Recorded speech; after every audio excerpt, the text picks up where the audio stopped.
subscribe now and press the bell icon. Never miss an update. भारी संख्या में मातृशक्ति और युवा साथी, सबसे पहले तो आपका आभार प्रकट करना। इतनी देर रात हो गई फिर भी आपने हम सबके लिए इंतजार किया, लेकिन यात्रा का अर्थ ही यह है कि दिन है कि रात है, यात्रा चलती रहेगी। इसमें न रात की बाधा पड़ती है न सायंकाल की, और साय से कब भोर हो जाए पता ना चले तो उसको कहते हैं यात्रा। और गौरव की यात्रा है तो हर क्षण गौरव का।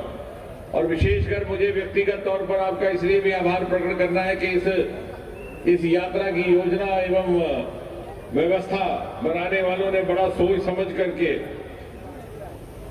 मेरे शामिल होने का आखिरी कार्यक्रम उस स्थान पर किया जो सरदार पटेल की जन्मभूमि है। तो मैं नहीं समझता इससे कोई और सुंदर उपहार मैं आज के इस आखिरी कार्यक्रम के समापन पर लेकर जा सकता था। और यही तो है गौरव, यही है। हम कहते हैं गुजरात गौरव, तो गुजरात गौरव यही है। जहां पर भी आप धरती को नमन करें, कोई ना कोई गौरव का चिन्ह, कोई ना कोई गौरव का स्मारक आपको दिखेगा। कहीं वो गांधी का निशान होगा, कहीं वो सरदार साहब का निशान होगा, और कोई ऐसा कण नहीं जहां नरेंद्र भाई मोदी का निशान नहीं। और इसलिए जो ये कहते हैं कि इस यात्रा का अर्थ क्या है, इस पर प्रश्न चिन्ह उठाते हैं विपक्ष के लोग, विपक्ष के नेता, उन्हें ना शायद गौरव की परिभाषा का एहसास है ना स्वाभिमान का एहसास।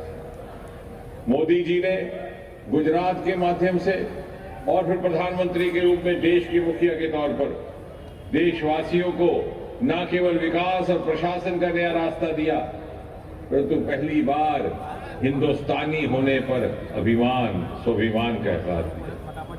आप स्मरण करिए 2014 से पहले की क्या दिशा थी। भारतीय मूल के बच्चे जब बाहर चले जाते हैं विदेश में तो उनको अपने भारतीय कहने में भी शर्म आती थी। उनको पूछा जाता आप कहां से आए, बोले एशिया से आए हैं। ये नहीं कहते इंडिया से आए, बोले एशिया से आए हैं। लेकिन आज भारतीय मूल के बच्चे प्रत्येक विदेशी संस्थान में उच्च स्तर के स्थानों पर तैनात है। और ये इसलिए संभव हुआ कि मोदी जी ने उनके लिए नए आयाम, नए रास्ते खोले हैं। और तभी गुजरात के मॉडल का उदाहरण देश के प्रत्येक राज्य में दिया जाता है।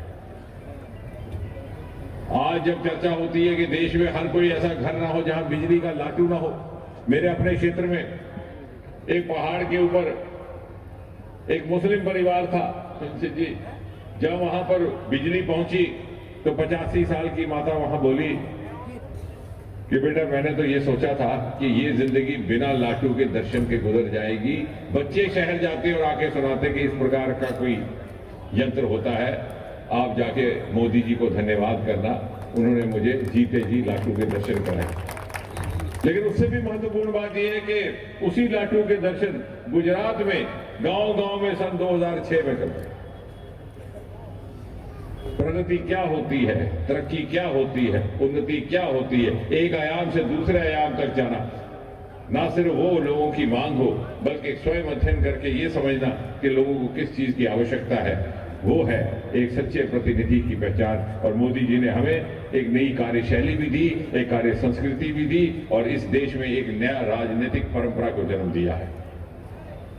आज जब हम यहां सरदार साहब की जन्मभूमि पर खड़े होकर के उन्हीं के जन्म स्थान पर उनको नमन कर रहे हैं, तो सारा विश्व सरदार साहब की वो प्रतिमा देखने आता है।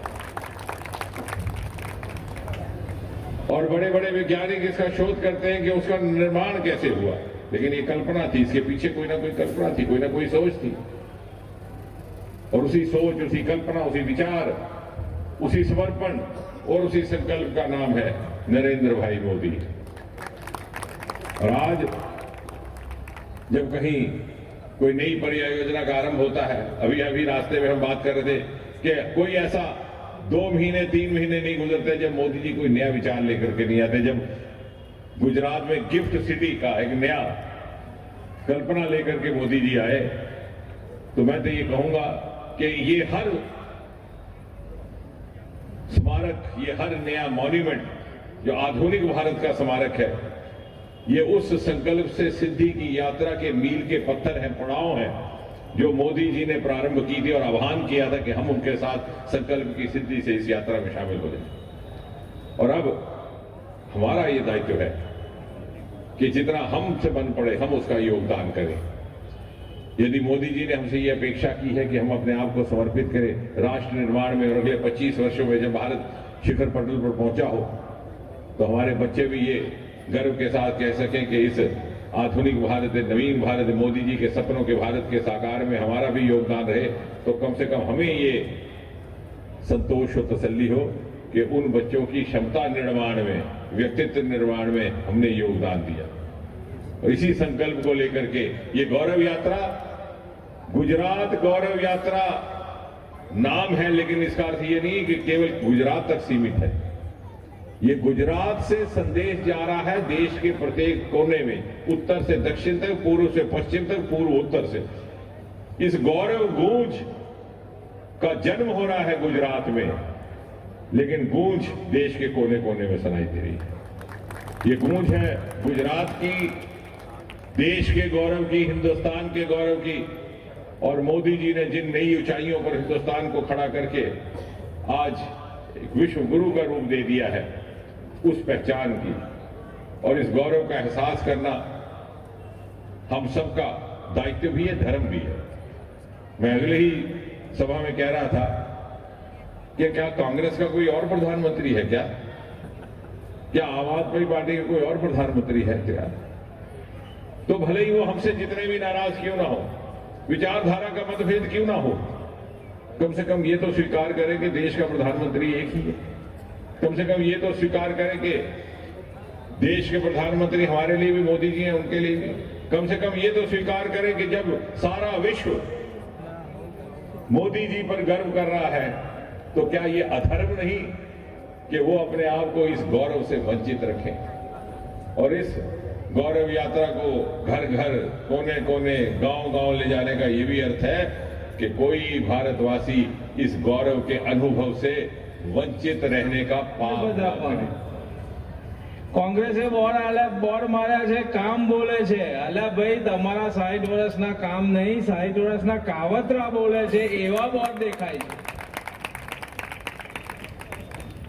જ્યારે ભાજપ સરકારે અધદાતા આપ્યું છે, તમને બધાને આપ્યું છે, બાળકથી લઈને વૃદ્ધા સુધીની બધી સ્કીમો, બધી યોજનાઓ ભારત સરકારે અને કેન્દ્રના આપણા પનોતા પુત્ર એવા મોદીભાઈએ આપણને બધું પૂરું પાડ્યું છે। અને આ બધું પૂરું પાડ્યું છે, પૂરી યોજનાઓનો લાભ પણ આપણે બધા પ્રજાને ઘેર ઘેર છેક છેવાડાના માનવી સુધીનો લાભ મળ્યો છે। તો આટલી બધી चिंता આજ સુધી કોઈ સરકારે કરી નહીં, ખાલી ને ખાલી ભાજપ સરકારે જ કરી છે। હું બધાને એવું કહેવા માંગુ છું, જેણે આપણા પરિવારના, આપણા બાળકોની, આપણા ભવિષ્યની ચિંતા કરી હોય, એવી સરકારની પણ ચિંતા કરવાનો હવે આપણા બધાના હાથમાં છે। તમે સૌ આ યાત્રાની અંદર, આ સભાની અંદર ઉપસ્થિત રહ્યા। રેલી સ્વરૂપે પણ ખૂબ મોટી સંખ્યામાં બાઇક રેલી નડિયાદની અંદર થઈ અને આટલી મોટી સંખ્યામાં આપ સૌ જ્યારે આ યાત્રાને સફળ બનાવવા માટે ઉપસ્થિત છો, ત્યારે ફરીથી આપ સૌનો આભાર માનું છું।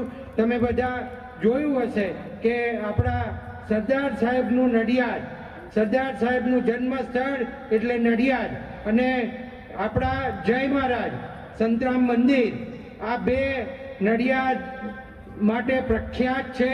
અને એટલા માટે આ નડિયાદનો જે વિકાસ છે, એ વિકાસને નરેન્દ્રભાઈ સાહેબ જ્યારે મુખ્યમંત્રી હતા ત્યારે આ નડિયાદના વિકાસની શરૂઆત થઈ। પહેલા આ નગરપાલિકા હતી, પણ એક ગામડાની નગરપાલિકા હોય એવી સ્થિતિ હતી। ત્યારે આજે તમને 20 વર્ષ પછી આ નડિયાદ એટલું બધું બદલાઈ ગયું છે અને કરોડો રૂપિયાના કામ નડિયાદની અંદર થયા છે।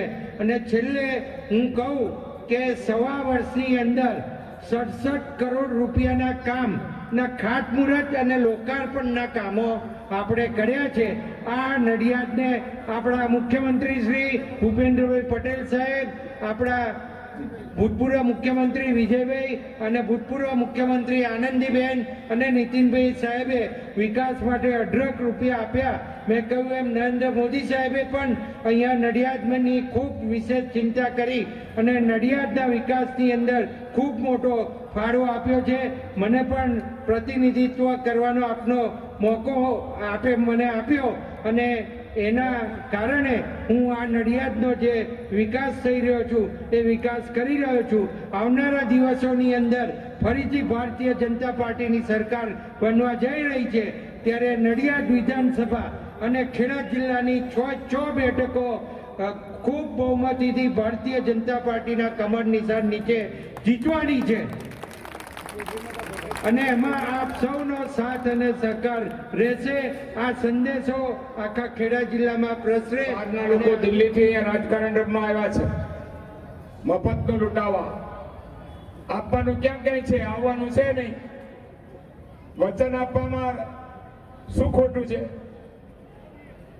અહીંયા આવીને એમ કે છે હું ભ્રષ્ટાચાર મુક્ત સરકાર આપી. સાંભળી લેજો નડિયાદના લોકો, એના 6 મંત્રીઓ ઉપર કેસ છે, જેલમાં ગયા છે, 2 ને જામીન નથી મળ્યા.